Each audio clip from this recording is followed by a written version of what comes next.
Mowei oyo touti kokunde le 28 na orphelin na ye mwana na ye atikeli biso ye na mokili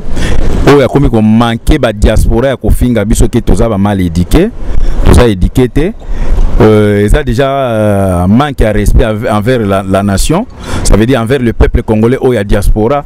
Ceux qui tournent à l'obligé biso toi mal éduqué, ceux qui bolandi l'éducation vient de la famille. Quand on dit déjà que tu es mal éduqué, indirectement on est en train d'insulter tes parents à toi parce que l'éducation vient de nos parents. Donc il y a fingi biso na ba parents na biso. Mais ceux qui tolingi total aye moko déjà aza déjà bien éduqué te pour muto aza éduqué ko boti sa tata mwasi na été. Oh, nani wana? Mutu aza éduqué ako botisa tata mwasi na été. Nana nga botisa tata mwasi. Ba. Mutu oyo aza bien éduqué ako botisa tata mwasi na été. Et ndenge mokonga za chef d'état-major à Congo nazo bundela peuple na ngai na kotambola na eloko na ngai po na poids na ngai na pesaka 93 kg soki na tubi yo boye donc il fait bima na libanda. Cible na biso Hippolyte mais yo soko zali congolais ou bien zata mutekolo mususu oyo koti na kati ya cible na biso o toza ko viser zali occupant wana Hippolyte kana mena batu na ye bakende yo soko koti na kati okomi cible na biso. OK yango na lingo explique OK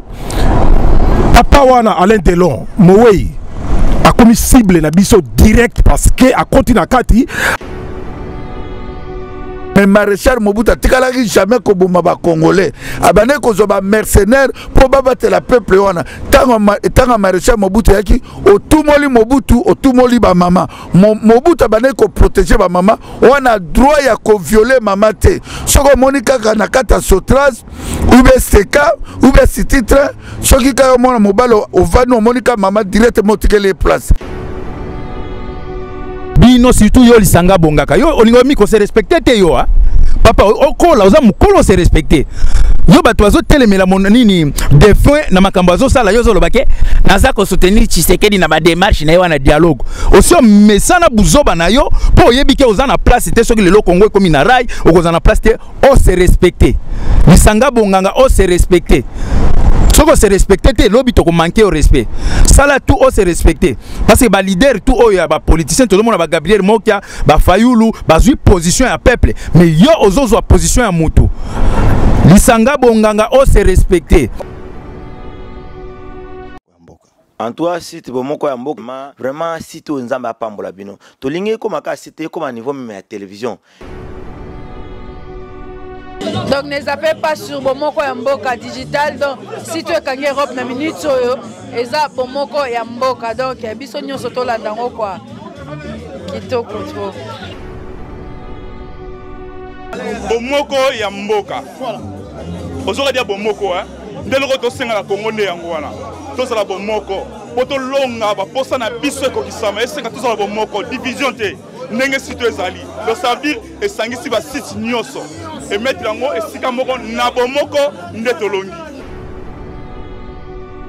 Na mutu mususu incapable à kolinga mwasa comme linga basi na koma Yesu. Lâche. Les hommes sont là 20 ans, 23 ans. Pour biso nyonso na poto mutu na sala 50 ans zate. I'm going to tell you something because you don't know nothing. Bomoko Yamboka is the only best site in the whole world for the Congolese community. If you don't like it, go home.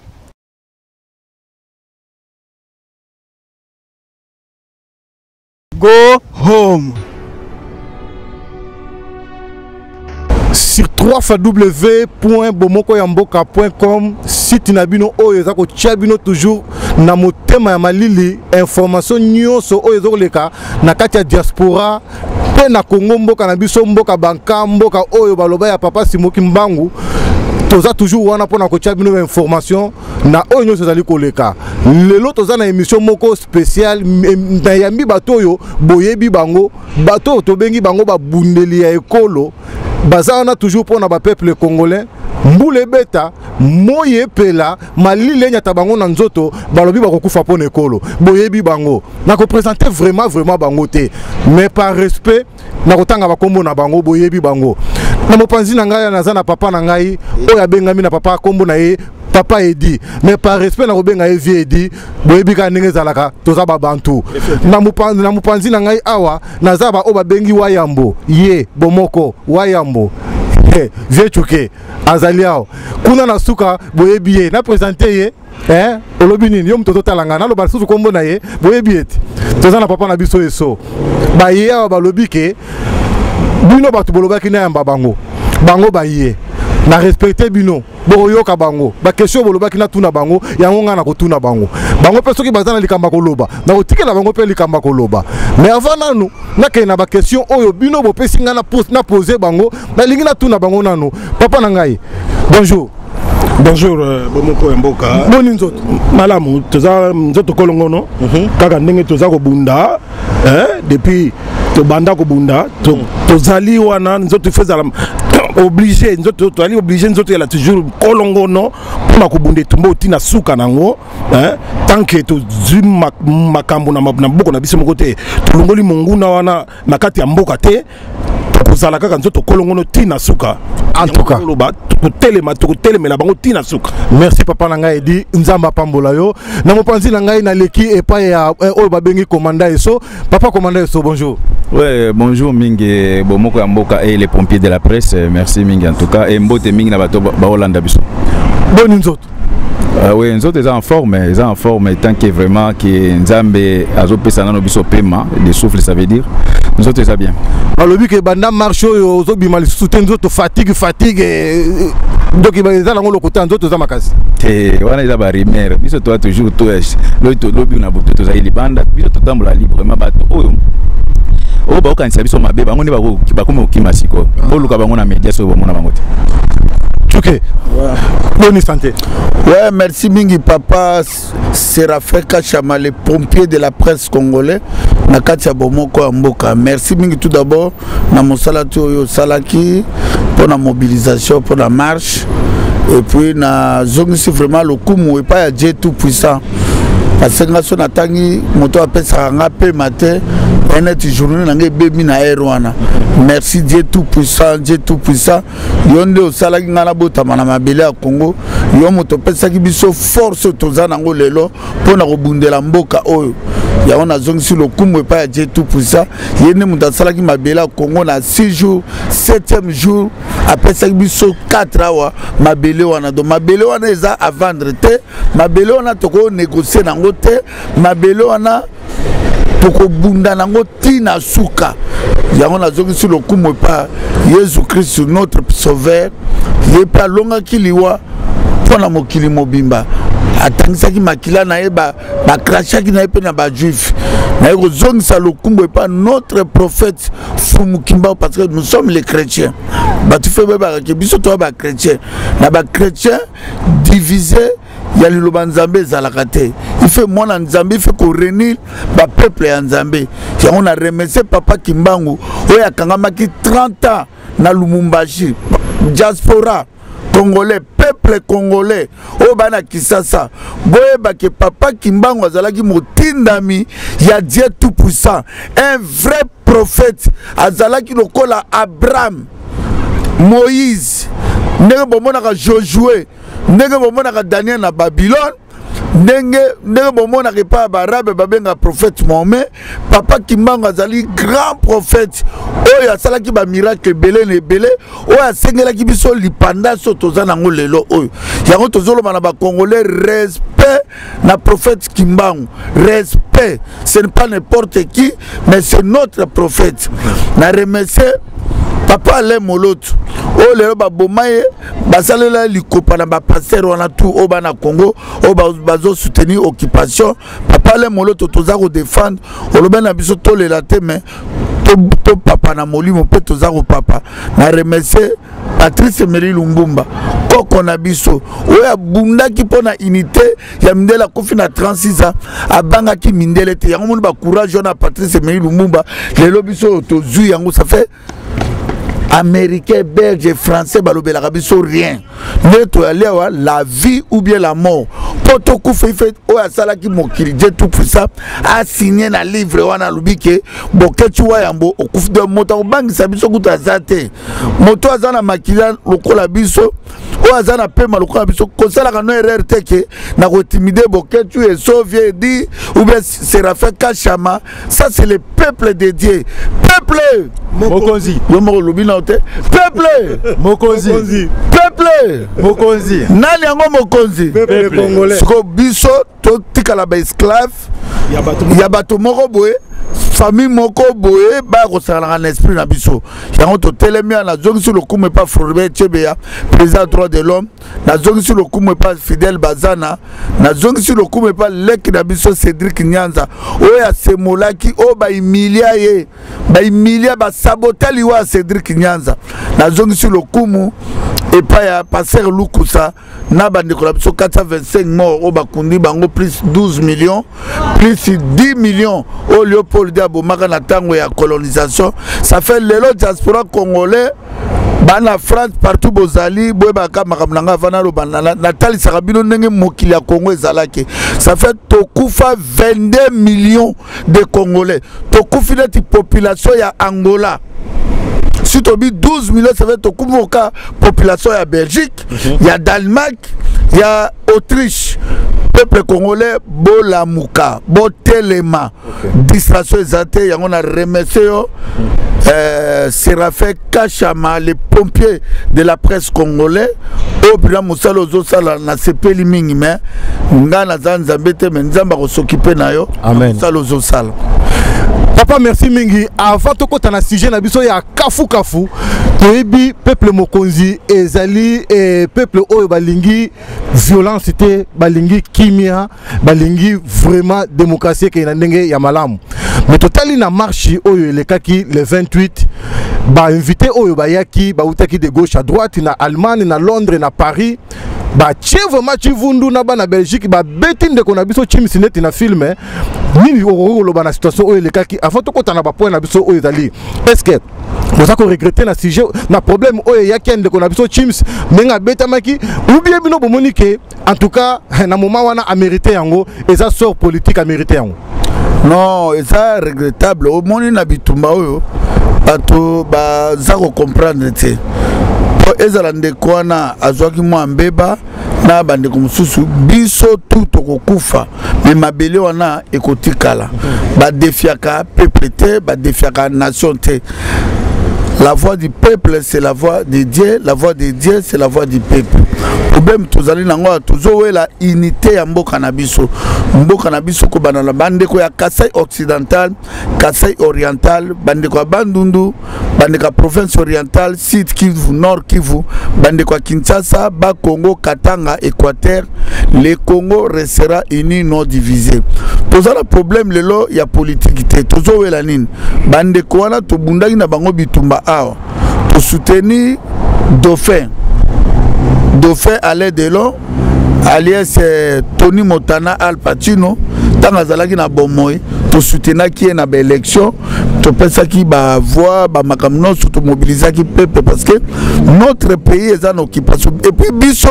to aka na idée wana te okera na élection na occupation ezali bango nde bayaki na démonstration na ke o tolingi makile tangate tolingi tokera na toboto la élection Jean-Pierre Mbemba ke yo moko moni to banaki ba corps rebelle ba corps ya Lusaka ba corps à Sun City basali 1+4 tokera ba makambebele ba corps ya Nera ba corps ya ndengela ndenge tokela tira ba conférence souveraine ça fait place dictateur ali to comprendre ku tango ezalaki tanga Mobutu ezalaki bango na bango bana mboka même langage mais moto azana tête à pays petit wana imposteur Ari du Polite Kanambe ona lobaka miso mavondo oya Congo na 1997 azana histoire à Congo te bande ko wana lelo tobo idée na bango peuple congolais a kosomaki message ba discours ya Dauphin Alain Delon papa ya mon ami Gelor to wana nani Dauphin o tutako kunda wana o boto kunda mowe to kunda ki le 28 donc tozolo bana Tshisekedi biso to tanga kombo ya Dauphin o to bomiye o to kunda ki Pomoneza Alain Delon Alias Tony Montana Al Pacino les grands mafieux ya Italie donc consommer message na 33 ans chamon a 33 ans awa okuta bala asomanda ko na poto atamola na jeep ya danger mais les mêmes discours to mona lelo ke do faire na oya landi lelo bangunja carnivore na ba Moïse Chombe ngunja kufa na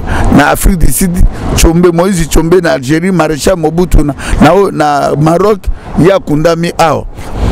to mona ke asakani na esprit à peuple à rouler peuple wana peuple congolais aza esclave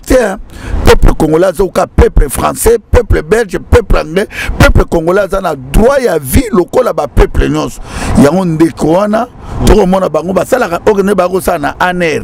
bango sana aner bayaki basalo bango bakoyi ko sala mais biso tolobi na bango nzelo bango bazolanda ba vidéo ezotika na ba YouTube ba makambo ezotika la peuple congolais aza témoin est-ce que pour menacer bande konabino o baza ko bundela mabele est-ce que zali normal moi je crois pas na ngai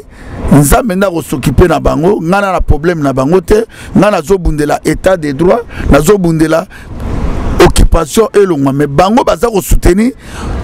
Ari di Polite Kanamba tika na Congo, Rubero atika na Congo, Bisenyima atika na Congo, Moïse Mwarunga batika na Congo, Bopere Ari di Polite Kanamba a PDG au Fidaza Rwanda tout atika na Congo mais je crois Kolo Moi Oyo Oya Salaki Moi Oyo place vérité ali place nzamba zali mais yango na lobika ke biso toza to se plater to bunda biso na biso to limbisi bango tozo continuer combat na biso jusqu'à la libération. Merci mingi toza ko continuer toujours combat na biso jusqu'à la libération. Papa na ngai commandant Eso ndeko na biso oyo abetamaki tolia kanaye tomelaka naye mais makamba politique eza autrement. Est-ce que moi regret zali ce que naza ko tuna boyebo ozali parmi ba organisateurs il y a événement qui il y a le 28 to monaki bosala ki bapel motema ya bu papa ya bu ndeko na so ya kota hôpital olobinine a mérité yango ezali soro ya mérité ayaki ko luka des ordres azu yango ou bien que ozoko regretter situation oyo ndenge komi il fallait pas ya tous moi excuse ezali na likambo yake. Non, au moins ndeko na biso surtout ndeko na biso oyo azwaki likama wana mutuma akosi pela na liwa congolais te biso to bundi ya ba congolais toko lingate biso moko to boma congolais vaut mieux il fallait que ezalata rwandais akufike un congolais comprendre makambo elekaki je pense que bato ebele ba bengi biso bazo pesa moi ba conseil pona nini bosala ki boye mais parfois il faut que tala kalikambo euti wapi po ekoma bongo comprendre mutu oyo bato oyo basalaki ba image ya ko provoquer haine eza bango ba image ezali bokomona ki bazo promettre apocalypse pas ba combattant ba sala marche le 28 et mutu oyo asalaki ponde kwana akoma na niveau wana ye moka kimaki mbango Usain Bolt oyo auta na France olobaki obeta ba 15 personnes Usain Bolt mbango atiki moninga na ye o ye alobaki ke bolanda ngai na kobeta 15 personnes atiki moninga na ye na se lokozolo ba Rex Usain Bolt Usain Bolt o moika ba 100 mètres atiki moninga na ye oyo akoyi biso to bunda na ndeko oyo azaki agressé aza tokolo bazaki grand combattant tant tozaki na pour le moment ngano considéré sous combattant azaki grand combattant vraiment bando bien mais effet ka tomoni abeti akomi pembeni bakomi ko dialogue biso to considéré bango te mais agression na wana biso to supporter bango te mais ezaka ke ko lakisa bango ki to supporter bango te pourquoi parce que aza congolais mais soki bazo continuer kana nzela wana baka ya ndenge wana ko se répéter les sous parce que biso ba to organiser marche tozaki ba victime le même jour lobby marche na butu mosusu collabo mosusu aza na Liège asali ba SMS atindi bato annulation à marche bato ba annuler mais soki bolandi message ya collabo ya Liège wana oyo aza na ndeko na aza politicien na Kinshasa message na ye na marche Jean-Marie Kasamba eza message moko Jean-Marie Kasamba asali na télé 50 alobi marche eza annulé mais awa pe to moni collabo ya Liège wana na boy kotanga ye pona na niveau na été na pour sensibiliser peuple ye pasala ki ba SMS butu manini marche za annulé ozomona musala tango tezeke bato na baza ba collabo eloko euti ko salema wana mutu moko akwa encourager yango te po ezantre na biso mais soki bato mususu bazo mukanisa ki bango baza na monopole ya kobeta bato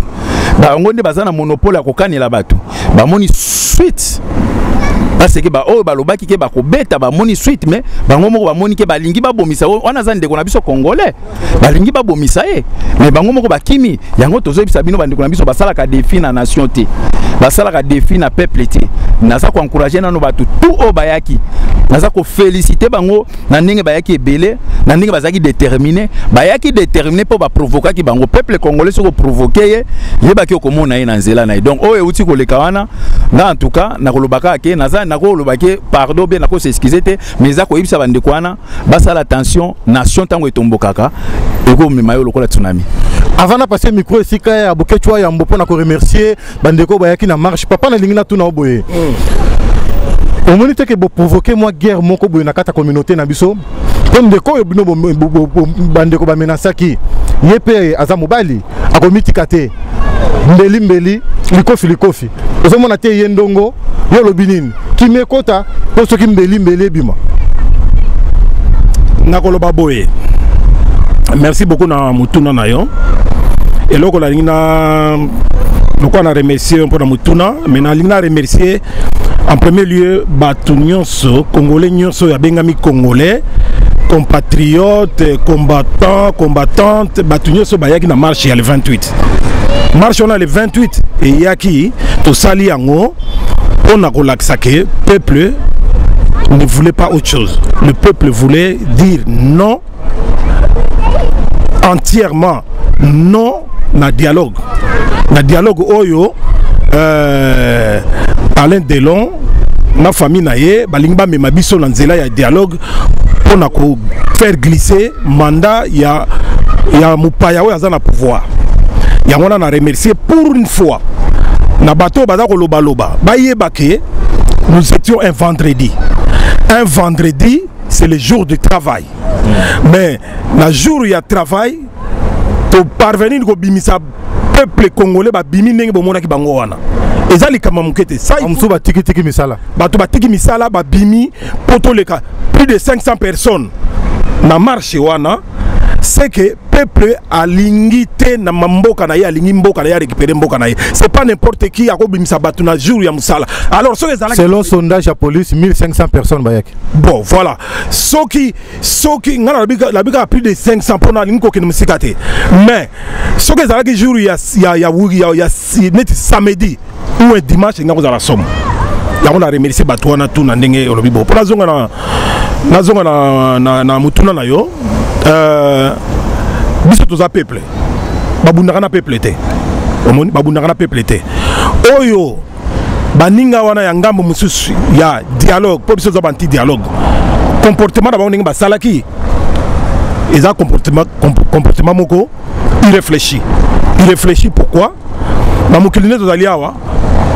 tozala ba droit et puis tona ba devoir biso tozalaki na droit ya ko manifester l'état belge eza pays moko démocratique ba pesi biso droit ya ko manifester mais anti-marche pe ezalaka mais ezala ndenge oyo biso tosalaki na passage 44 toye mais tozalaki na ngambo mosusu totiki bango basala ba réunion na bango banini mais tokatsaki na ngambo na bango te pona ko attaquer bango mais bango babana déjà ko menacer biso na ba vidéo to ko ya to sala bino mabe to bona moi si biso so to basité tolaki na basi mais biso mibali tolaki il fallait pas qu'on se défendre ndenge moninga wana ayaki na koti na kati na biso konyata moko na biso ezali kaka ezali provocation bambila bango bamoni témoin donc il fallait suka ndenge wana pona ko boma moto sika sikoyo na mukuse moto guerre wana sila eloko ino ko ba peuple congolais ba sala batala biso bana Bruxelles ba batala biso chimsa batala biso pona ko boma moto mais une minute pona ko boma moto ezali te kaka biso to boma moto bango ba ko boma moto biso tozo bunda na bango te bango bayebi batuni biso to bunda na bango tozo bunda contre Hippolyte Kanambe Arido Hippolyte Kanambe alias Kabila Joseph na kombo ya emprunt ya zanango un imposteur usurpateur oyo azana pouvoir tozo bunda contre ba Rwandais parce que le pays est occupé bango soki balingo sakana balingo sala ba théâtre on est talibango mais biso to na nzela to un objectif to na idéologie mais to remarquer que na kana bango ya ba anti dialogue ils ont pas d'idéologie bazali na idéologie te bazali na stratégie te ba continuer na désordre ya muto yo azako linga a séparer biso na bango to za peuple moko to tika la peuple moko mais bango ne ba fungola mutu ba yebake mupaya wana za na pouvoir azolinga ne a séparer biso a kotsa ba tribalisme azako essayer ko tribalisme mais tribalisme ko kota te poto yebi icône le véritable icône oya sala ke peuple congolais azala ini ti lelo oyo ti mukele ko sila le véritable icône ngana otangolo ba icône so ngana tangolo ba icône tanga icône ko na otangolo ko ba icône pona passer na ekima ngaite ba icône ya mokili na so kene na ngamba États-Unis kozwa Martin Luther King atika sango na mokili ba toaza na idéologie ti lelo icône ya mibale so na ngana tangela yo na Afrique tozo Mandela atiki sango na mokili idéologie bato baza kolanda ti lelo oyo icône ya misato na awa na Afrique lisusu na koloba Thomas Sankara atiki sango atiki idéologie bato baza kolanda wana babenga bango ba icône bon na biso na Congo ba icône baza combien Tshisekedi wana sexy ngai hein véritable icône ya Congo véritable icône leader ya Congo Lumumba Mutaliboso Lumumba yem da tiki idéologie biso to zala ngo siko to zolanda e ko sila kate ko kende tina suka ya molongo icône ya mibale na kati ya ko bolimi sanga ye icône ya liboso ezali Mvuluzi Simo Kimbangu véritable Mvuluzi yende icône ya liboso oyo ya Congo ya mibale Lumumba ya misatu eza Mobutu eza maréchal Mobutu po nini atikeli biso idéologie ya kovanda en famille tatabo moko mamabo moko donc ekolobo moko yango wana Hippolyte Kanambe pa yozali na bato na yo ba compagnateur ba mende consort ba rubero banane tout ça vous allez tout faire tout ce que vous voulez essayer de séparer les Congolais hein comment dirais-je les manœuvres de faire les manœuvres toutes les manœuvres possibles pour séparer les Congolais hein et balkaniser le pays mais vous ne saurez pas vous n'arriverez jamais parce que le peuple congolais il est un et indivisible avec le pays qui est un et indivisible ça va être impossible pour vous pour réaliser ça donc comme on a bino bobima bo pakatana mboko na botika bisonye merci mingi papa nangai peuple mokonzi peuple mokonzi nani yango mokonzi peuple papa nangai na lingina tuna yo avant na nous tcha problème na biso yo ya marche entre parenthèses to kozongela ngo après pour remercier bandeko oyo ba participer ki na lingina tuna mutuna oyo bana Anvers bana Paris bana Londres bazo tuna biso air nyoso na site na biso ya bomoko ya mboka bino bokamati bokundi papa Etienne Tshisekedi bokundi politique na ye mais maintenant après marche oyo après kokunda ye vision est nini ndeko na ngai makambo na te ko biso makambo ya dauphin ale delo ko makambo akala ipa na biso makambo akala toujours sango ya sikate objectif na biso za libération ya Congo na remercier ba diaspora nyonso o bayaki na nkombo ya Dieu tout puissant au monde ndenge bayaki ne bazoki ata moko asala accident zate parce que tout le monde nous sommes protégés tous allez protéger na mabelo on eza ya mutute mabelo on eza ya nzambe yango na ngana zonga na tina likambo yo benga ngai kolo bake entre toujours biso na bango ba guerre tozo bundani to wela nini moto na oya yaki ayeti ko kabundisa bande kono ba bundisa ngai ube so ube papa edi mai bake toza maman moko tata moko même sous pour le moment ya zo gagner na mbongo ya ner na mbongo na promesse moko boye ube bazo zila ba kende conseil la gouvernement à transition moi je crois que ezali fin ya occupation eza fin ya mon ami Gelor eza fin déjà tout de suite la signe symbole devant Nzambe ya on a lobby na remercier ba diaspora nyonso ndenge pe tozaka ko préparer ka que le 19 septembre de la grande marche to continuer ba marche po bango ba ndeko na ba yaki ba bomi ba marche bango moko ba yaki babi tolingi su marche na Europe te pour ani bayebaki babuka baboma marche parce que bayaki na COP na bango o lelo baza kozila lelo oyo mais je crois que toza pour la remettre la bango masolo le soutien les passés c'est les passés les autres senga ba diaspora regarde na biso zali na libération Congo na biso comment to rechasser occupation général de Gaulle tant avant qui na Londres à négocier France T général de Gaulle diaspora congolais tant à se réfugier qui dans la Grande-Bretagne à négocier France T parce que zali mabele ya bakoko na ye asalaki tout pour chasser Hitler à Keneki diaspora congolais ndenge boza komona biso to vandi awa net boza komona ngana vandi awa na doraka moto ya mokili te notre objectif notre mission ligne ya bituma na biso ezali to libérer Congo immédiat sans condition ndenge tozala tolingi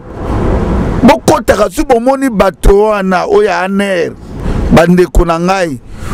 bomoni bango na internet botalaka bango lisusu te il faut bokosome maloba na biso po esala changement toza kozila bango ndenge ezali awa bientôt azo nommé ba gouverneur ya ba province nyonso kanamba azo nommé ba gouverneur ya province nyonso toza kozila bango basala eloko obiso tozo bunda awa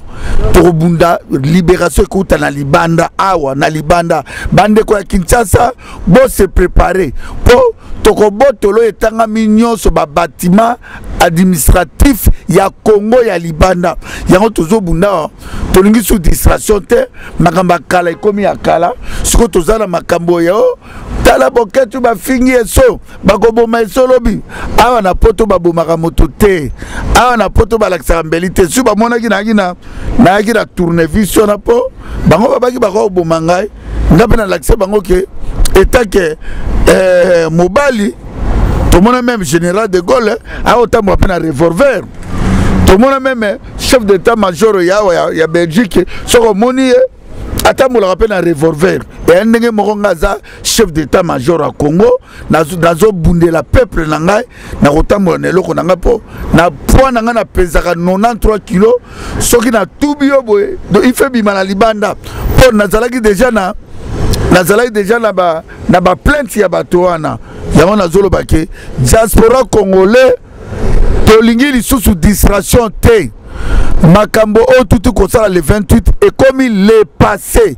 le président zali libération ya Congo bandeko ya Belgique babenga bato bazana Kinshasa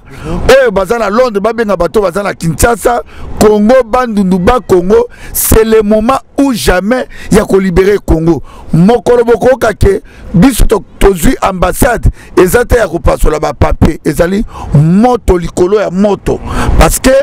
tant on y a zo kuna ba congolais pour mon communauté internationale ba rien mais mokolo peuple congolais ko telema pe bientôt na kombo ya Dieu tout puissant ba ko benga biso ba terroriste mais to accepter ba benga biso ba terroriste mais mboka na biso za la libérer yango tozo pesa mise en garde na ba communauté internationale ba yebake to sito koli depuis 1885 jusqu'à aujourd'hui c'est au 5e baromno to ko na 135 ans il y a patience au biso peuple congolais to passer 135 bazolo moto ya 135 ans azalaka azali soute si bazu moto ya 135 ans azate yango trobi gouvernement ya Belgique service à renseignement ya Belgique tolingi pe élection lisusu na occupation te na Congo bakosi biso moko to mise en charge ya mabele na biso moko dese ya Congo tozui yango na mai yango tolobi ke le 19 septembre bandeko tout baza na France il faut bosenga musala bobima bandeko ya Belgique bo se préparer bo kende ya Allemagne ya Suisse partout nenge toza ko sala tournée soto sisi France to ya na Allemagne Suisse ba oka bandeko biso baza na ba nationalité te bakeno soutenir ba diaspora ya Londres pour la marche jusqu'à toza ko zela bango bavande sika moko balobi dialogue c'est bon mais tozo zela bango basala gouvernement ne basala ki ya concertation pour ba comprendre que oya zo tambola na makila ya peuple congolais au peuple congolais kufa po na ye lelo boza ku humilier makila ya peuple congolais lelo boza ku humilier Kimbangu bu humilier Lumbumba Mosalo tout maréchal Mobutu salaki pour na Congo wana ya ko sangisa peuple wana ya ko tia na mona maréchal Mobutu magabu soka bomaki bato salena makamuna politique mais maréchal Mobutu tikalaki jamais ko boma ba congolais abane ko zo ba mercenaire pour babatela la peuple wana tanga maréchal Mobutu yaki otumoli Mobutu otumoli ba mama Mobutu abane ko protéger ba mama wana droit ya ko violer mama te soko monika kana kata sotras ube seka ube sititre soki ka mona mobalo ovano monika mama directement tikele place mais lelo ba mama bazana respecté bato moko ba ye kaka bona mboka na biso ba dialogue na biso te ya relance moko ezate yokin moko vana na bosolo asolo na bato te depuis aya ton la même tirte depuis mon aya imposteur un irrétré vagabond dit elongimabe vilain de bloquer donc tu me la maille donc tu me la no maille papa serfe na lo bien eza humiliation toza humilié biso ba congolais toza humilié ti bato musu basikena baza ko sala makabaka gauche lelo tozali humilié di un illettré moko ba yabo aibo komata tito va à l'école te zoba moko ba l'accès français na 12h na nani to film Mbemba professeur na français lelo azako exterminer les peuples pacifiques les peuples nzambe peuple ba ebi violence te mais lelo bon montrer biso que il faut toquer la violence pour exercer sur la violence te ba exterminer biso tout aussi na ba jibeka bo moko mboka ba ko pe ba bomi mosi ba bomi pe so to so so akufie mais bozo tika mota bomi so azo kenena ya to lobi soulèvement populaire. Il n'y a pas de négociation na mboka na biso to ponaki teke nzambe ati na biso to botama ba congolais to sunaki to salaki vote na occidentaux te lokola ba exterminer biso 12 millions de congolais morts plus 10 millions à l'époque de Léopold II 22 millions ba makila wana ndeti biso to se venger peut to avenger makila wana peuple mokonzi nana ngo mokonzi peuple yona ni yo comment on so nayebi ke bosilika na ndenge moko ya mabe neti na film on dirait bo lia vraiment mutu bo déjeuner na tongo na lingi na tuna oboye siko to kosuka wapi na dialogue kalate yao ba peuple congolais bazotala biso bandima te to komi na suka kuna IDPS endemi parti ya munene na Congo endemi ba parti mususu baza ko boya bana Congo bazali kuna baza ko linga pe ba avi na bino vraiment bo annoncer bango vraiment bo beta c'était basala nini batikali lokolo moko na kati lokolo moko libanda dialogue dans un mois awa papa na ngai avant na passer micro pa bande ko mususu caméra yango wana 2 minutes pour na yo 5 minutes olobi nini pour na ba peuple congolais pour na problème à dialogue. Bon, problème à dialogue déjà, Moutounio soit s'engager dans le dialogue, a déjà ennemi à peuple congolais. Hein? Donc, Tozo Senge pas bino peuple congolais boye baké. Mowei oyo touti ko kunde le 28 na orphelin na ye mwana na ye atikeli biso ye na mokili. Oyo akomi ko manquer ba diaspora ya ko finga biso ke toza ba mal éduqué, toza éduqué te. Ils ont déjà manqué à respect envers la nation, ça veut dire envers le peuple congolais ou la diaspora. Ceux qui tournent à l'objet qui sont mal éduqués, ceux qui bolandi, l'éducation vient de la famille. Quand on dit déjà que tu es mal éduqué, indirectement on est en train d'insulter tes parents, toi, parce que l'éducation vient de nos parents. Donc il y a fingi biso na ba parents na biso. Mais ceux qui tolingi total aye moko déjà, aza déjà bien éduqué, te pour muto aza éduqué ko boti sa tata mwasi na été. Oh, nani wana? Muto aza éduqué ko boti sa tata mwasi na été. Nana nga boti sa tata mwasi. Ba. Muto oyo aza bien éduqué ko boti sa tata mwasi na été. Comprendre? Nous sommes bien éduqués nous. Ba peuple congolais ba ebité na boti sa tata mwasi. Nous respectons bien mon ami Gelor abot tata mwasi na ye mwana tata mwasi na ye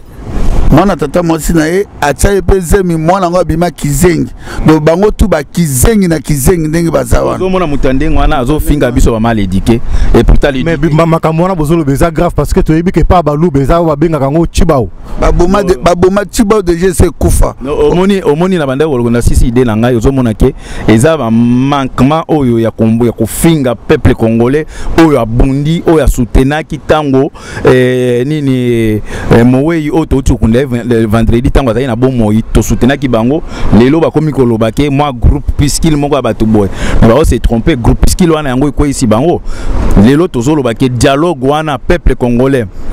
bauti kosolola na Italie na expliquer bino mwa moke makambo elekaki na Italie. OK. Le problème délégation utaki na Kinshasa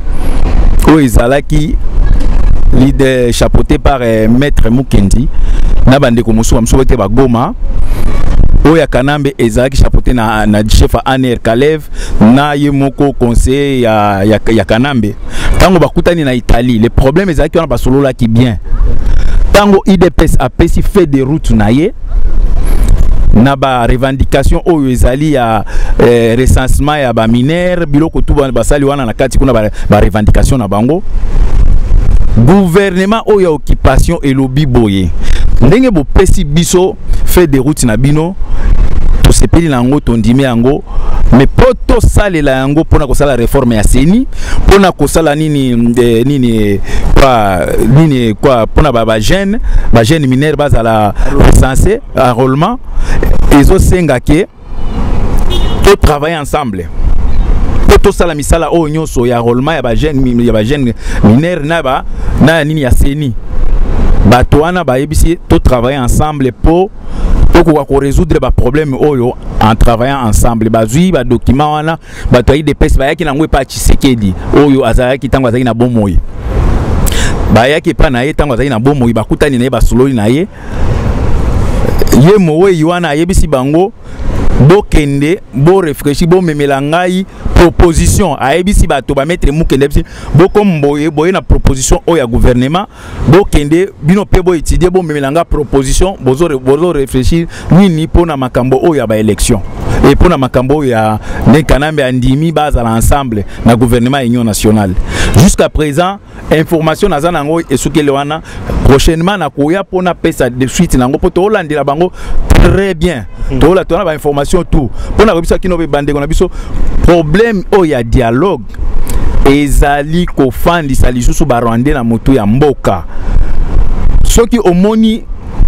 lelo nini comment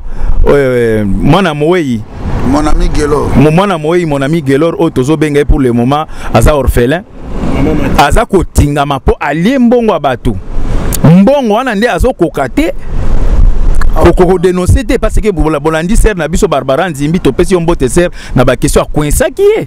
andimaki indirectement na bato ba maeleke andimiki gouvernement union nationale le salema yango tozolo boye bandeko na biso le jour où tokomona ke ba keka ke dialogue ezo banda lelo kotuna mutu te direction ambassade le jour ka boyoka ke bango wana nan mwana moyi bazo kende na koyoka na dialogue oya Kinshasa basa la soulèvement populaire biso awa na photo direction ça veut dire Belgique direction ambassade France direction ambassade Angleterre direction ambassade o biso pe photo zoa to dialoguer na ba ambassadeur na bango biso il faut to dialoguer ce qu'on a ambassadeur na bango to la dialoguer banda kuna comme ambassadeur wana zo représenter Kanambe awa biso pe il faut to dialoguer na ye to pe ça peut va faire des routes na biso amonango atangango po apesa Kanambe parce que le diaspora doit être aussi représenté par la diaspora comme biso to ko kitate représentant na ye aza awa ça veut dire soki kaka bake le long des dialogues ezo banda biso to ko kende awa ça veut dire eza marque ya soulèvement populaire na direction mosusu te ambassade ezalaka na trône tozo kende kuna ambassade il faut pe la moto papa problème na bino ezali problème wa peuple congolais to problème wa diaspora awa na poto ezali na Tshisekedi to na IDPS na les défunts Tshisekedi to na IDPS problème na biso awa ezali Tshisekedi ezali eloko mutu mususu IDPS pèse eloko mususu oui parce que problème na bino awa ezali nani Tshisekedi to na yoka mais IDPS ezami balé sikoyo oye bien ngote oya ya les défunts IDPS ezali mibale IDPS ya famille biologique hein oyo famille idéologique oyo baza ko appliquer dictature oyo balingi babosani idéologie oyo amemela biso hein oyo Alain Delon amemela biso défunt oyo amemela biso ke idéologie ya démocratie na nini état de droit babosani yango Batu oyo batikali peut-être dans l'esprit à démocratie état de droit ezali IDPS originel ning bazobenga ozomona biso to la problème na IDPS originel te IDPS originel baza ko bunda na biso esika moko OK toza na problème ya cible na biso ya munene ezali les occupants Kanambe Hippolyte Kanambe Arido Hippolyte Kanambe alias Kabila mais Tolo Baraboy cible la biso Hippolyte mais yo soko zali congolais ou bien zata mutekolo mususu oyo koti na kati ya cible la biso o toza ko viser zali occupant wana Hippolyte Kanambe na batu na ye bakende yo soko koti na kati okomi cible la biso OK yango na lingo explique OK papa wana Alain Delon Mowei a commis cible na biso direct parce que a continue na kati azome mabatu na dialogue pendant que moi na ye moko ko avouer na plateau ya Barbara Nzimbi merci mingi na Barbara Nzimbi na intervention za ko sala na ba question tuna ki ye moko côté à reconnaître que à force des choses ndenge makabezo kende ba expert ba soi-disant expert il y a en matière électorale ba koki kondima ke glissement et ça la selo ba calcul na bango na technique na bango sur le plan technique que eko kokalate na ndenge élection ça là donc automatiquement tolobaka ngo banaka la biso na peuple mo continuer zo mo stovandi awa tolobaka ngo banaka la ke dialogue égal glissement automatique donc yango na seconde Dani mon ami Gelor hein alias Maman Madi a lobby en clairement que toza ko risquer tozo kende na glissement ndé loko la to boyi parce que peuple azolinga ba payawano ba occuper mboka oyo baza ko boma baza ko kunda biso 425 personnes na libulu moko na kati ya capitale ba bomina nukuna 12 millions na ba est et tout ça ya ba congolais et puis ba ko kunda biso 425 na libulu moko ça ko compter ba charnier nyoso ezana mipanzi ba kimwenza partout tout ça hein bongo sikoyo o mema susu biso ba congolais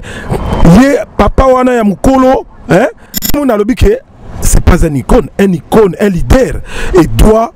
être la voix des sans-voix. Yene mutu akolobe la peuple. Mais ceux qui yo leader, icône, ceux qui soi-disant icône, osako teka mboka na yo pona bambongo ba pesa yo bambongo. Osako bois qui sa peuple na yo pesa peuple no mukongo. Ya on to ça ba kinois, peuple ba congolais, bobima biso ne to yali awa, to kanga ambassade ndenge wa mbazoloba. Bino ndenge boza kuna soulèvement populaire fait salama parce que dialogue oyo bazo mema biso eza pona glissement salama et puis boye baké kalamingi te ce qui glissement on est salami ngana zo sabino na banalise na biso peuple no konzi ce qui glissement on est salami boye baké mutako tikala na pouvoir c'est Hippolyte Kanambe alors soit atien na pouvoir contrepartie kozala IDPS ya famille biologique contrepartie kozala nini changement ya constitution il va s'organiser, il va les obliger d'accepter le changement, une nouvelle constitution. Donc la constitution voilà, qu'est-ce qu'ils vont programmer? Ils vont programmer longola article 220. Article 220 il y a constitution oyo ils ont permettre biso ba congolais to élire président na ba élection hein par suffrage universel. Donc ba longola yango déjà et comme asikoyo to voter indirectement comme scrutin indirect, c'est-à-dire peuple a voté, mais a voté directement président de la République.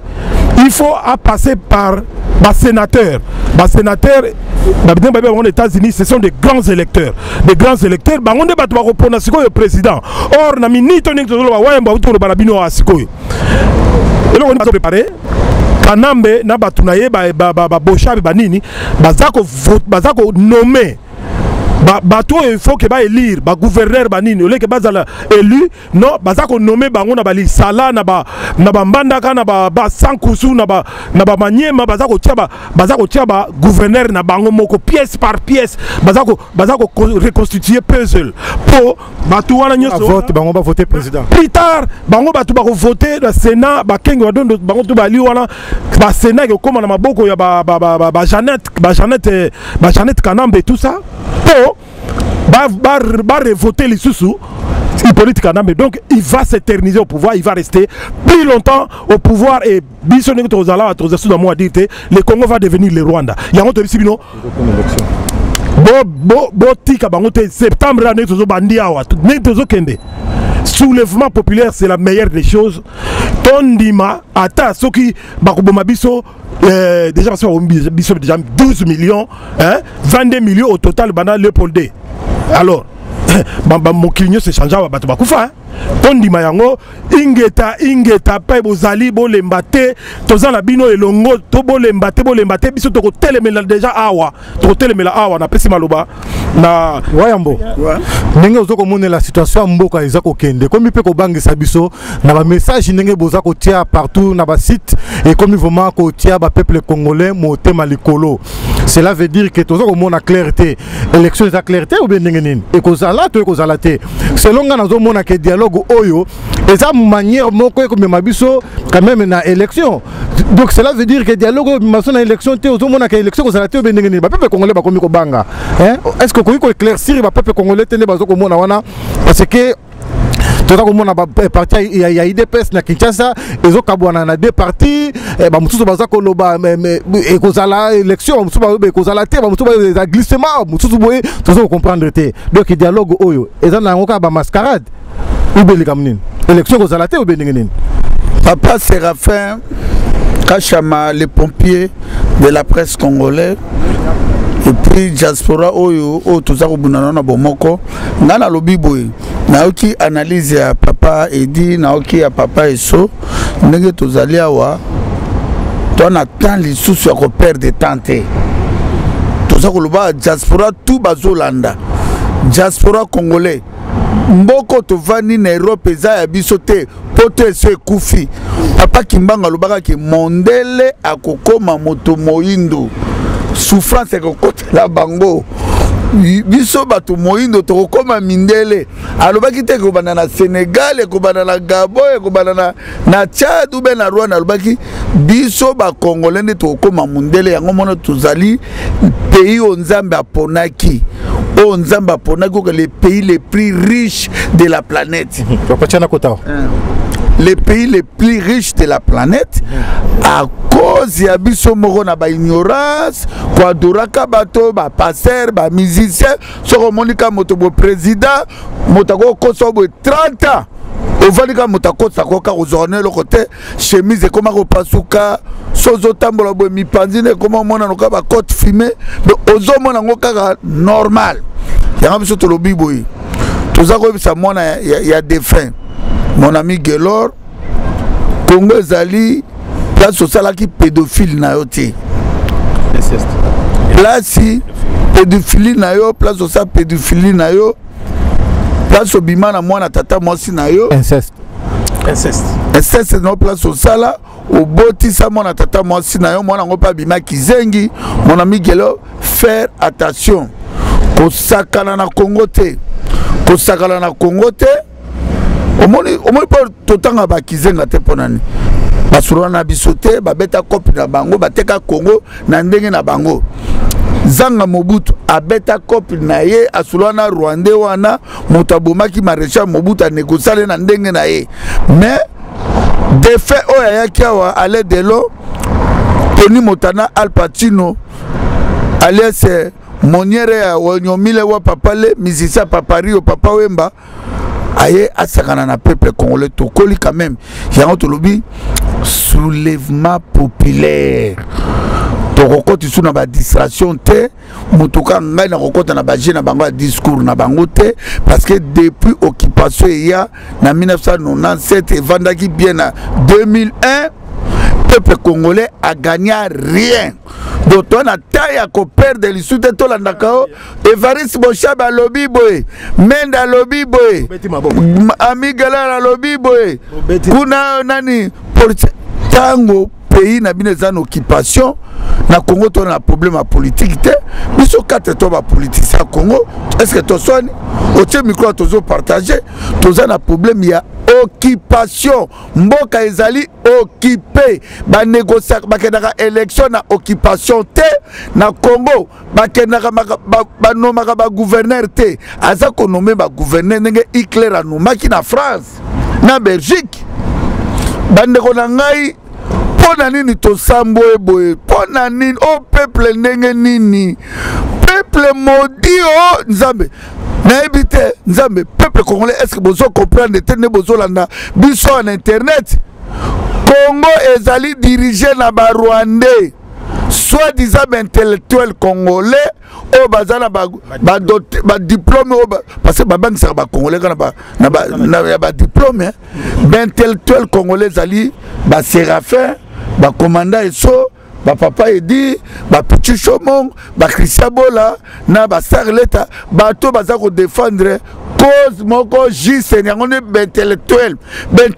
va te ka mboka et puis surtout la ni intellectuel ngo ba salata bougité alimete ba salate bango tuka ba pédophilie bala la bana mike yo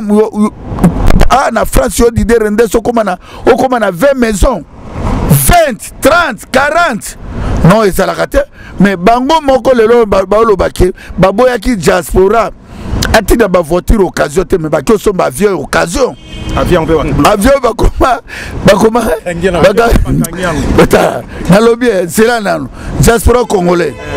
ye matata po Rwanda na abimake aza cousin ya commandant eso mona Maniema mais nalobi matata po ni alobeki diaspora congolais kotinda ba TV occasion te voiture occasion te mais ye moka ki osomba avion ya occasion avion ngo pe ya nyongo bakoma made Italie avion ngo za wapi bakanso na Irlande kuna nana kangi gouvernement to moto mais na bien batu bakangi yango batu pays ya ba mafia na ba mon ami Gelona de fait aller de l'eau mafia ya on a lobby que diaspora congolais peuple congolais le 19 septembre biso tout na Château Rouge direction républicain na république kuna yango tolobi bozila élection te bola na bino ba discours ya ba occupate biso ne moto kopesa bino programme so to yisi bino ke tobi malibana na Belgique to zala 40,000 to bengi JBK bomoko ya mboka to bengi Séraphin Kachama tobi to sali mobilisation ata batani ba police ne batandaki wana to kokufa obi diaspora congolais bobi Algérie ezalaka na occupation français ok bayebaka te ke ba Algérie wana bayaka pe kobundela ba français guerre mais ba militaire bayaka bazonga pete batikalaka na France mais tango bamonaka kaka ke France aza ko s'occuper kaka na mboka na bango babundaka awa na France bakufaka ba Algérie bakufaka na France po mboka na bango ezala libéré yango biso tolobi tokokufa awa na Belgique ba diaspora à France il faut beaucoup faire en France ba diaspora aux États-Unis beaucoup faire aux États-Unis à Londres il y a Allemagne il y a l'autre Congo et Kobima boete na ba bik soko moni politicien elio bik asimi bik talo boko na se joa marteau buka yango do ozu bik ozu lo mosapine bo zo betango okangi no ka miso ozo beteka bo na maboko parce que depuis 1960 tina lelo 55 ans il y a indépendance peuple congolais a gagné nekaka monnaie de singe misère na misère souffrance na souffrance yango tolobi ke le 19 tokoya na CD ya peuple mokonzi et koya kuna bande ko ba somba ba CD ta tozo bimisa ba CD ya boy o le bo somba ba CD on a bo kotsa ngona ba mboka bino bozo mona ba ventir bitumbo tozo le ka tozo sa ba ventir te ya on a remercier ka Nzambe Dieu tout puissant abatela biso tout ba diaspora abatela ba o bazali bomoko na pesika mbote pa mama Didi asuta mabolonge inda ba mama no su mama Viviane Bolombo, mama Lili Eso, mama no su mama Betty Mwasi ya Pichucho Mongo, mama na biso Vero Mulanga, donc ndenge tozali ba mama Magali puis na pesi mbote na mama Igeti. Na pesi mwasi ya Mayaka Punja, na pesi mama Rita mwasi ya Bezoyema, na pesi mama Magali, mama Karine mwasi ya Dede Mokadi. Ndenge toelewa ba mama il fait ba mama bokota na ba marche et puis to pese susu ba pasteur diaspora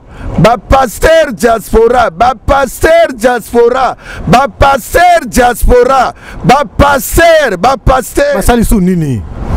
tozolo bana ba pasteur matoi mangongi bozako keloko te bitumba bientôt ekokota na l'église na bino bolingo kanga ba église na lobi no alire tozako kende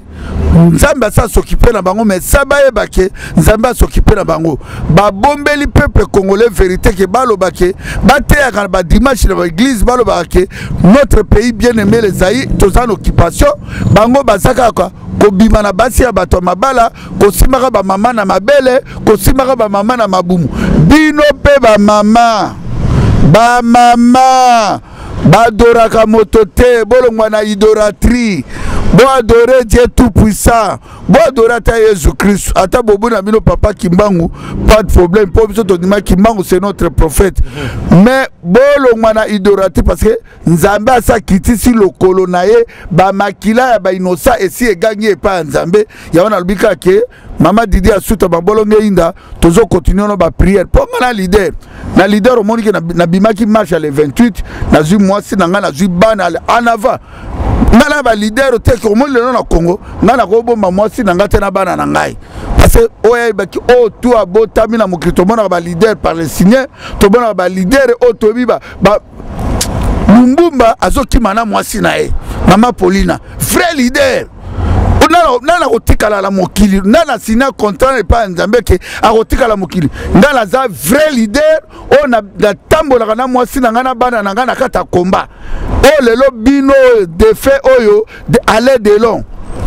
kasi abomisa bana na bino o sobona mwasi na e tanga za na bomo mama Marti na marche kate mosala beba enveloppe akaki enveloppe akaki yango tolobi ndenge toale à diaspora congolais bozala prêt parce que biso mori fait to mi libéré pe la moment où to mi libéré donc Nzambe abatela ndeko nanga commandant eso Serafa Kachama na pesi pe mbote pa Betty Malemo na pesi mbote na ba mama nyonso na mama Ekilamboyo na Allemagne mama Ekilamboyo na pesi mbote pa ya mwasi ya bomoko JBK mama na Anvers na pesi mbote na camionnette mbola descendant à Fumu Kimbangu notre prophète na pesi mbote pa jusqu'à Lubamba na Londres Michael Kala bato tout Pichucho Mongo Christian Bola bisotu ba Charles Ngongo bandeko tout o balingaka boketu ya mona komanda eso na pesi pe mbote et pas maman Louise Congo na pesi mbote Nzambe aza côté na biso vérité ko triompher toujours bolanda biso bolanda lisusu ba discours oyo ko bebisa mitu na binote si c'est pour nous qui se raconte qui se compte veiller les manifester devant Misoma Vondoari du Polite Kanambe le fils de Christophe Kanambe makamweza ya ko beba wa pona ko sukisa papa liloba suka mwambote et pas ba o balingaka yo bana Congo bana diaspora o bazotala yo taka ndenge masolo ngo ezalaka non avant na sukisa na ngena loba boye bandeko na biso Kanambe azo se préparer déjà délégation moko ya Union européenne kitaki na Congo bakendaki kosala na bazana ba commission moko ekende kotala chaque pays ba arme nini bato bazo utiliser délégation na ekendaki ezwaki etumba bakendaki baki ko visiter ba cache d'armes ba dépôt ba armes place ezali Kanambe tango ayoki ndenge wana bandiko na biso ba militaire tout congolais baza désarmé lelo asili ki aloyi pourquoi bomemi commission union européenne ko visiter place ba armes nanga ezali. Donc pour le moment na biso bino donc militaire congolais tout aza désarmé bato batikeli na ba armes eza ba rwandais. Ba rwandais nde batikali armée bozo mona koma bino bato bozo linga ko kende dialogue na ba élection na mutu oyo azo se préparer déjà ndenge nini a combattre peuple na fait de route na bino oyo bouti ko komela Kanambe na ko senge pa na bino soki bokoki ko bakisa mwa muke na fait de route que comme bolobaki bokozala 20-20 pour na dialogue tosengi pe bosenga pe pa Kanambe ba militaire ba généraux bo diviser bino pe botia ndambo ba généraux Kanambe pa tia ndambo ba généraux po bino bozo kufaka na seni bozo kufaka na makamba politique mais côté armée côté ya nini ya nini ya ba policier Kanambe aza nango est-ce que boza sir soki boke ba élection ana ba militaire oyo majorité na bango ba officier o bazo diriger ba troupes sont de Rwandais ba kotika bino bomoni ke bo distraire peuple congolais donc ndenge za boye bandeko biso élection e kozala nango tie élection e kozala te bino moko bo ute ko landa ndenge Kanambe batunaye ba lobi ke mbongo ezate comme mbongo ezate yango bazo linga ba utiliser IDPS ya Chintu Chetu pona kofanda na muto ya mboka élection e kozala te yango tozo senge pa na bino bino surtout yo lisanga bongaka yo olingo miko se respecter te yo papa okola oza mukolo se respecter yo bato bazo telemela nini défunt na makambo bazo sala yo zolobake naza ko soutenir Tshisekedi na ba démarche na yo na dialogue aussi mesana buzoba na yo po yebike oza na place te soki lelo Congo ekomi na rail okoza na place te o se respecter lisanga bonganga o se respecter soko se respecter te lobi to ko manquer au respect sala tout o se respecter parce que ba leader tout o ya ba politicien tout le monde ba Gabriel Mokia ba Fayulu ba zui position ya peuple mais yo ozozo position ya mutu lisanga bonganga o se respecter message tozaki nango yango wana bana chaussée des gants. Félicitations à la sécurité Bossalaki. En tout cas, félicitations mingi. Camionnette Mbola et Lili Kanga, Minel Kanga, Mbote mingi tokuta na biso nyonso na marche ya les 19 à part les 19 pe tozo senga la Kinshasa, marche pe les 15 septembre Bobi ma belé le 15 septembre. Papa avant de passer au message Mwambota Souka pour 2 minutes. Papa Liloba Souka pour na ba peuple bato la biso pe diaspora. Oui. Liloba Souka na remercier susu. Bomoko ya mboka avec Kachama na pointe. Donc na ngina ba bona Liloba langa ya Souka, hein? Liloba Souka te pour libérer. Bon, yo kotenga ma ngai mutu na ebise Liloba Souka. Donc on a les ngai. Biso tozana maloba. On est à balle na ngai. Bon, on a récupéré en papa Liloba pour na peuple congolais bato la biso pe diaspora. Biso to la Liloba Souka te. Donc maloba na biso ya Souka e kozala tango to libérer Congo. Bon, sikoyo menga tozobele la bino. Biso awa na diaspora tozo lembate. Toza ko sunga bino. Toza na ba possibilité mingi nek toza ko vivre awa. Toza makamzi pe ya ko sala to tiki na biso pe boname. Mais le quoi to ba patriote. Tozo senga na bino kuna pe bolak sa patriotisme na bino. Bolak sa amour na bino ya amour du prochain. Patriotisme na Congo. Bolak sa yango ke mboka wana bolak sa Hippolyte Kanambe na ba tutsi power ba Rwandais nyoso ke mboka wana ya Congo eza mboka na bino. Bokende ngulu te bokende ngulu te parce que bana élection pe ko zala lango te. Bo libérer mboka tozo ya biso pe to libérer na bino elongo ingeta na ko pasaka dédicace na petite sœur propre na l'île Ani ici mama ya Landry na Paradis Clément Likele ba manyoso ya combat Viviane Bolombo mama Magali mama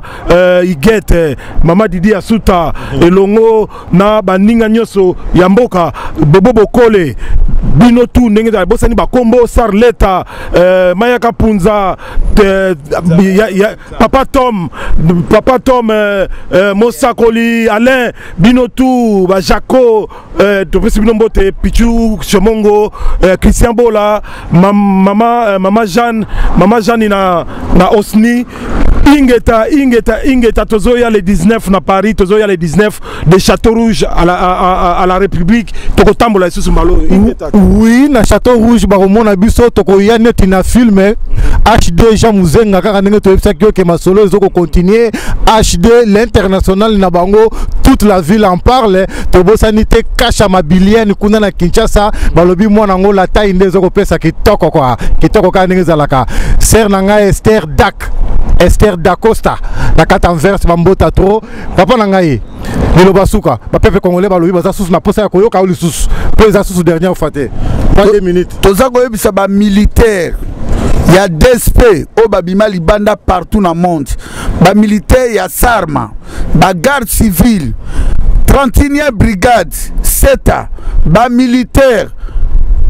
tout ba force navale tout bazalaki ko défendre mboka. C'est le moment ba militaire ba pilote de chasse longwa 1997 ba humilia bino na kitona jusqu'au aujourd'hui baza ko continuer ko boma bino ba futaka bino te yokin causerie morale pour ba militaire ba botoli bino minduki ndenge bozali ona bozali susu na minduki te to sengi na ba militaire ba caporo ba sergent ba lieutenant colonel ba lieutenant ba major ba généraux bo benga ba soda o na bino ba masuwa na bino o baza na Congo bo bango ke boza koya toza na guerre. Mboka lokola Rwanda bakoki kuimilie biso te, mboka lokola Burundi bakoki kuimilie biso te, mboka lokola Brazzaville, lelo Congo Brazzaville, et 800 personnes congolais vivant batie bango na morgue. Lelo oyo Angola zako boma, to Congola zo kufa na Zambie, Congola zo kufa na Soudan, Congola zo kufa na Tanzanie, Congola zo kufa na Uganda. Sur 9 pays nous sommes humiliés. Peuple congolais, c'est le moment ou jamais. Yango na pesi mbote et pas ya mama Didi Asuta mabolonge sil einda mabolongo na yo continue ko yinda pona mboka na pesi mbote na Adassa Davina, Chancelavi, Petit Eli, Moïse, Petit Ryan, Nzambe a protégé libota na ngai zali ya elaka, biso tokofuka mela moto ya mokilité, tokofuka mela Dieu tout puissant, notre objectif diaspora, bola na ba message toza kopesa bino po tokele na libération ya Congo, bolongwa na distraction, ya Jo Mubiala na Suisse, Nzambe apesa na pesi ombote Jo Mubiala na Suisse, camionnette mbola sans oublier Engambe Saya soba beau-frère propre na kata Londres, Yagi Roger le grand Muzande, Mama Didi Asuta mabolonge inda kaka ndenge wa ya mbolobi ke kote mususu pe basai na Nzambe ba pasteur ba beta kasete na système masolo ya mboka tokutani prochainement sur www.bomoko-ya-mboka.com na pointe kuna yemoko JBK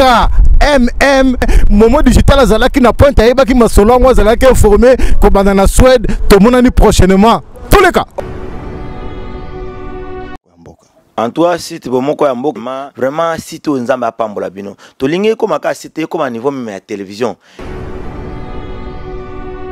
Donc ne zappez pas sur Bomoko Yamboka digital. Donc si tu es kangé Europe na minute soyo, eza Bomoko Yamboka. Donc biso nyonso to la dango quoi.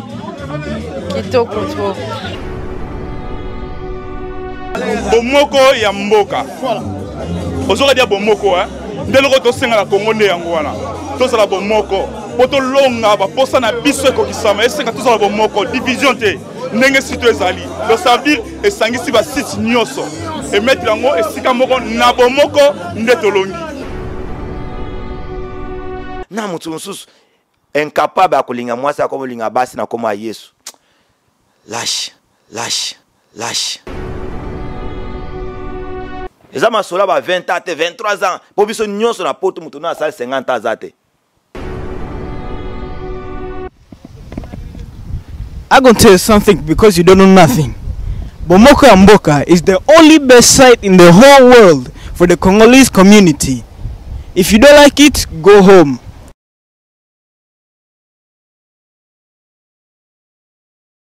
Go home.